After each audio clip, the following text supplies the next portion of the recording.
Habitamos el área sísmica más activa del planeta. Debemos estar preparados para enfrentar sus consecuencias. Un grupo de investigadores descubrió en una cueva del sur de Alemania una flauta hecha entre 42.000 y 43.000 años de antigüedad. Esto significa que desde su aparición sobre la faz de la Tierra, el hombre tuvo la necesidad de la música y construyó sus instrumentos, y así como en Alemania, en el Perú, en el descubrimiento de los testimonios arqueológicos de las diferentes culturas, entre las primeras cosas que se han hallado han sido instrumentos musicales que se pueden apreciar en el Museo Nacional de Arqueología, Antropología e Historia de Pueblo Libre, donde además existe el proyecto Guayaquepa para reproducir esos instrumentos y oír cómo suenan con la música de estos tiempos.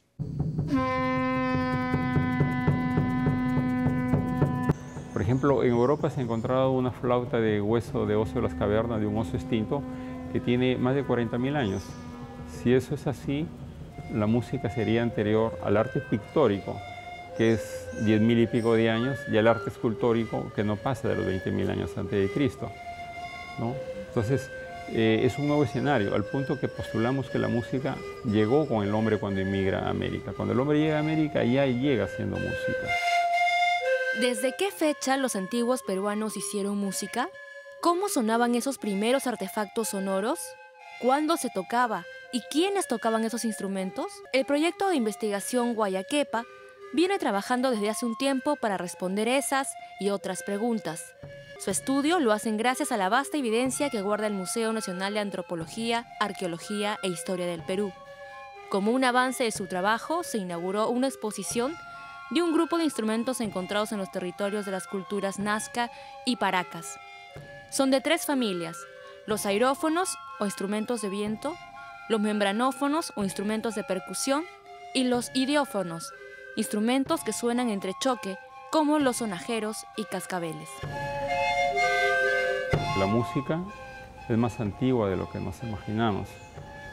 Por problemas de conservación, los instrumentos más antiguos no pasan del orden de los 5.000 y más concretamente de los 2.500 años antes de Cristo. Por ejemplo, hasta antes de las investigaciones de Caral, solamente teníamos una flautita traversa de Kotosh, que es chiquitita, que está en exhibición. Ahora en Caral, pues hombre, se encuentra un grupo de 30, ¿no? O estos tubos que pensamos que deben haber oficiado como trompetas, ¿no? Antes solamente teníamos un par encontradas en Conturhuasi en la década del 40, por ejemplo, ¿no? Entonces ahora se ha incrementado el número de ejemplos. Por el propio origen de la materia prima es que no se conservan. El museo resguarda cerca de 2.000 piezas de artefactos sonoros. Guayaquepa ha registrado sonora y visualmente unos 500. Las llamadas antaras son las que tienen estudios más avanzados, incluso ensayo de interpretación. Con esos resultados podemos saber más acerca de esos instrumentos, por ejemplo, su aspecto tecnológico.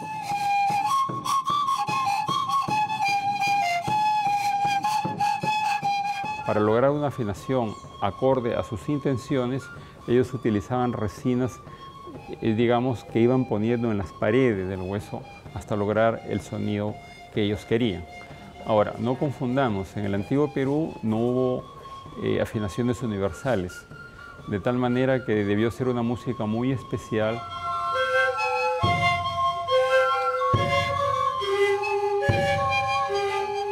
Porque en la medida que no compartían una sola afinación, el ponerse de acuerdo a la hora de ejecutar música debió obedecer a parámetros que por momentos se nos escapan. Y sobre todo las antaras Nazca, o las antaras de la zona de Ica, que son de una complejidad impresionante. Por ejemplo, hay varios modelos, los tubos son de varios diámetros. Cuando hay de 2 y 3 diámetros, producen un sonido que es impresionante, que es el llamado sonido rajado, ¿no? Tenemos unas quenas chincha que tienen un timbre impresionante, magnífico. O por ejemplo, las vasijas silbadoras. Pero cuando uno les pone agua y además la sopla, el sonido que producen parece electrónico.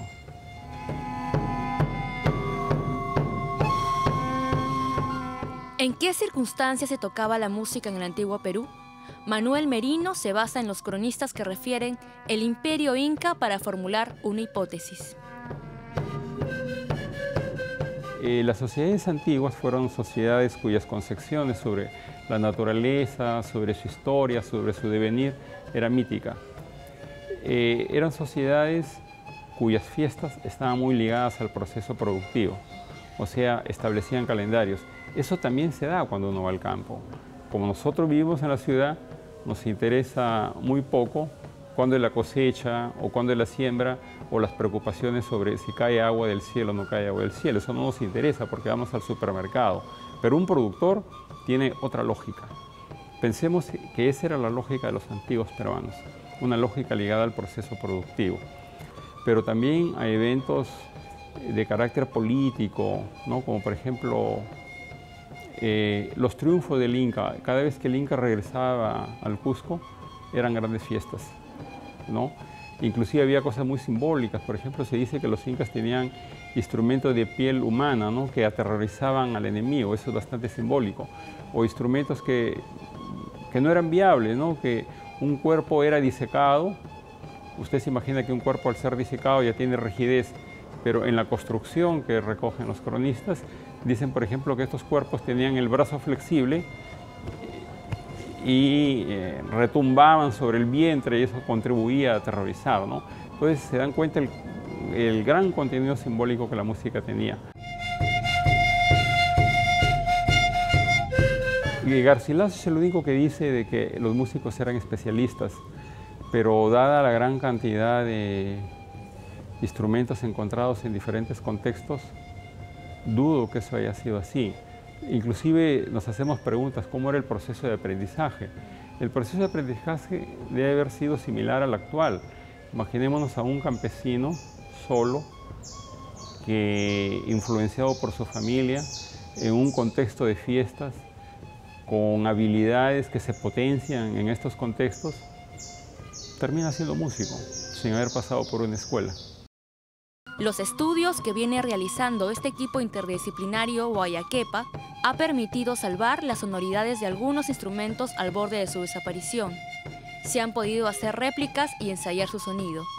Esperemos que los estudios no se detengan por falta de recursos, ya que este valioso patrimonio sonoro arqueológico requiere de una adecuada gestión y, por supuesto, difusión.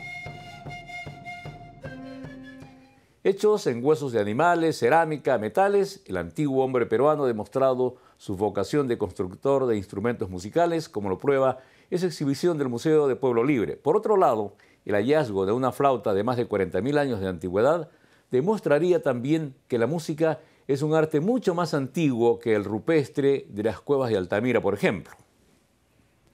Ahora vamos a la pausa y de regreso volveremos con el poeta Tulio Mora y su libro Aquí sobra la eternidad.